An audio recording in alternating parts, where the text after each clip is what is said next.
ربنا يخليكم يا فندم. استاذ هاني فتح الباب معانا، حضرتك ممكن تعرفنا بنفسك؟ هاني فتح الباب، محامي وامين عام حزب الشعب الديمقراطي. انا حضرنا النهارده من القاهره لمشاركه في اليوم اللي سيدنا النبي صلى الله عليه وسلم المفروض ان احنا كلنا اتكرمنا بيه، لان سيدنا النبي صلى الله عليه وسلم قال في حديثه: انا وكافل اليتيم كهاتين في الجنه، واشار باصبعه الوسطى والسبابه. شرف كبير قوي لينا ان احنا نحضر ونلمس على شعر ونحافظ على كيان الاسره، حتى لو فقدت الاب العائل الاساسي لها.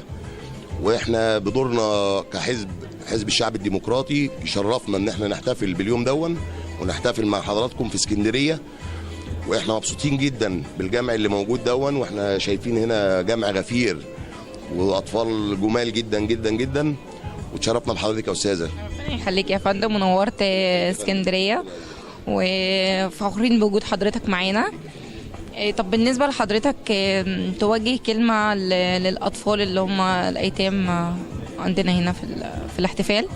احنا بنتشرف بيهم ونتمنى من الله ان احنا نقدر نقوم معاهم باي مساعدات ان كانت قانونيه او اجتماعيه، وبنطالب فعلا بتفعيل وتطبيق قانون الطفل، لانه بيحافظ فعلا على حقوق الطفل الصغير ده. احنا بنشوف في الشارع وفي الورش انتهاك كامل لحقوق الطفل الصغير ده. فندم الف شكر يا فندم.